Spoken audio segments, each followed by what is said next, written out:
of information that you can talk to him right during lunch. So there's more information if you wanted to talk to him.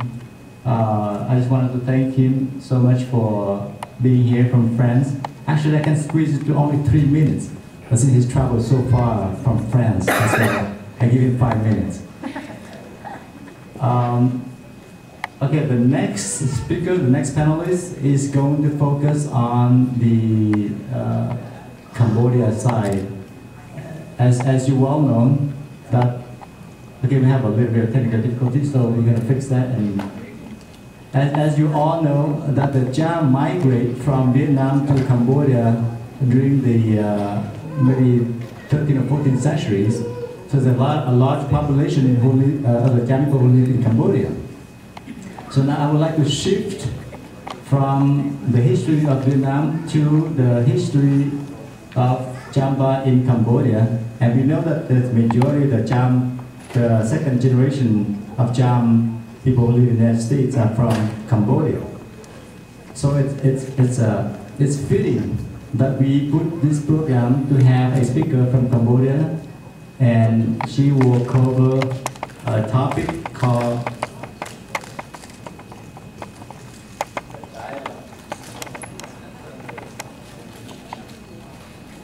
the Intergenerational Dialogue. So what happened was during the 1974 up until 1978, Cambodia, going through an upheaval area where they live under the Pol Lot regime. So it's a lot of scars in the population. There's over 2 million people get killed, and not killed by other people, killed by his own leader. So that's worse. That's worse. So today, Farina is going to cover some of the scars that happened in the past, and she will talk about the intergenerational dialogue, hope to heal that wound. So we're going to fix the computer a little bit, and then she's going to jump right into it.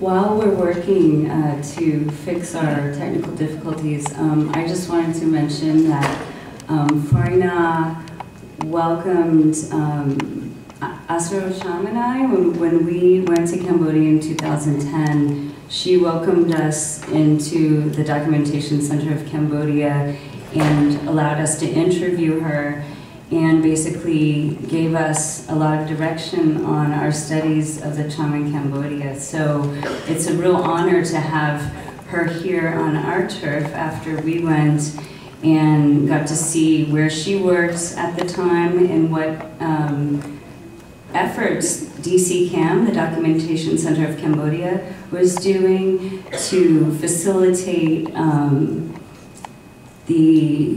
the Khmer Rouge War Crimes Tribunal's Cham testimonies.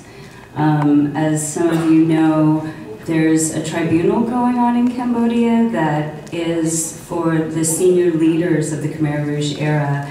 And the work that Farina does with DCCAM has helped collect testimonies to be used in court in order to try the senior leaders for genocide. So her book, The Hijab of Cambodia, is out on display on the table, and it overviews some of the important contributions that she has made to our understanding of the experience of Cham women in Cambodia during the Khmer Rouge regime, which is from 1975 to 1979. So it's something I wanted you to be aware of.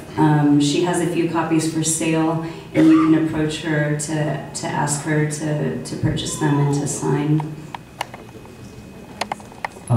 Excuse me, while we're waiting, I mean, there's technical issues with the computer. It was frozen, so we are looking for the facility to help us fix it. In the meantime, we can go ahead and proceed here. Assalamu alaikum.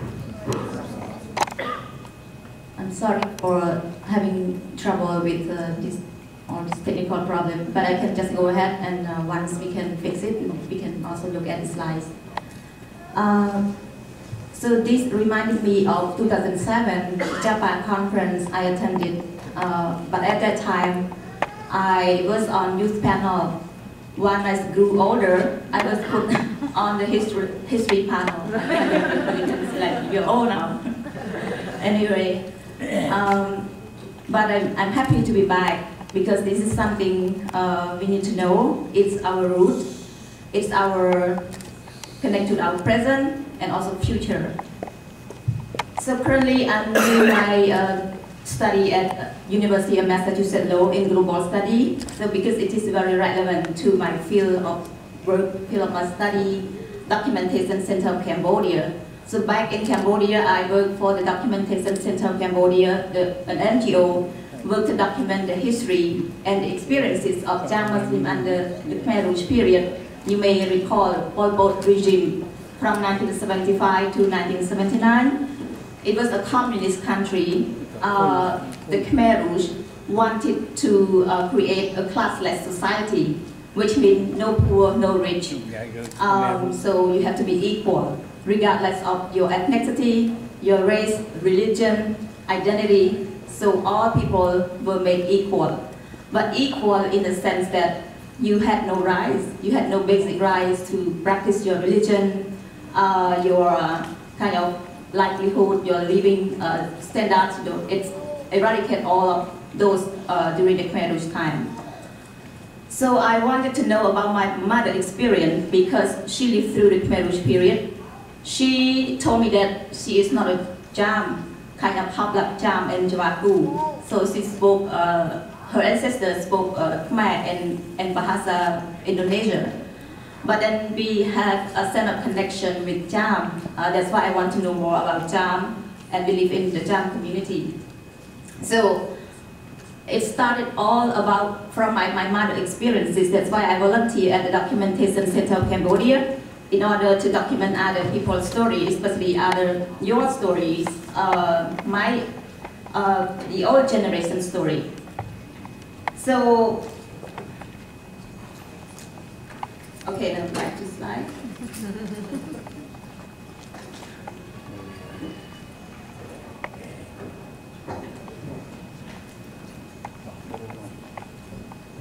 So the first one I want to focus on the experiences of Cham Muslim under the Khmer Rouge period. Is it called a genocide against Cham? The hardship that they went through. So it started with forced evacuation and forced separation. At that time, when the Khmer Rouge took over the country in April 17, 1975, people were evacuated from the city, Phnom Penh, and other towns to the countryside, and they were made to work on an agricultural field. And they also were forced to assimilate into Khmer, we call Khmer identity. So no more Cham identity, and men and women were forced to marry other non-Muslim or non-Cham. And they had to live in a cooperative shared kitchen, communal hall with other people or other evacuees. And they also were made to eat pork or other unhalal food. And they were not allowed to practice any religion, which means other religions were also eradicated, including Islam. And they were not allowed to speak Cham. If they were found, they would be punished. They would be considered as enemy. So your language, but now it's not your language anymore. You have to follow the Angkar, the Khmer Rouge, the Pol Lot regime. No cultural practices. And also in 1978, Cham were also targeted because of their religion, because of they were Cham, because of they were Muslim. So I would like to share you stories about, I collected a lot of stories because I worked for 12 years at the Documentation Center of Cambodia. But there's no room, no time to talk about all the stories. But one of the stories I want to share here is about a woman who, she struggled very much in order to hide her identity as Cham. She was afraid to reveal the identity, so she just tried to follow the Khmer Rouge. But she tried to also practice to pray behind the Khmer Rouge. When the Khmer Rouge found out, she told the Khmer Rouge that, no, I was not praying, I did something else. And when the Khmer Rouge went away, so she started praying again. And another woman tried to protect her newborn child, because usually when you deliver a child, you were allowed to stay with the child only for 1 month and no more. So because she wanted to stay with the child for more than 1 month, she could not, detach from her child. She wanted to take care of her by herself. Because of what? Because she doesn't want to lose her identity, the child identity. Because if she agreed to leave the child with other babysitter, so the child would be fed with pork or with unhalal food, and she didn't want to do that. That's why she lied to the Khmer Rouge that, here, look at my child, she was not well, why don't you allow me to stay with her for a longer period of time, I will follow the Angkar, I will follow the revolution longer than this, so believe me. So she tried to use every way in order to convince the Khmer Rouge to let her stay with the child.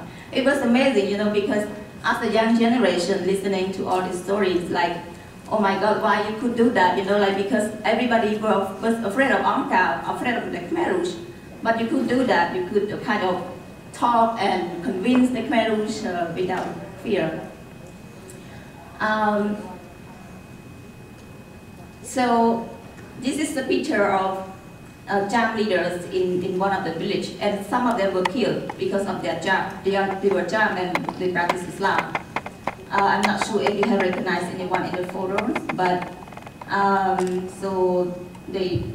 it was before the Khmer Rouge in 1974, and when the Khmer Rouge came, so they took over the village, and then they were evacuated to other places.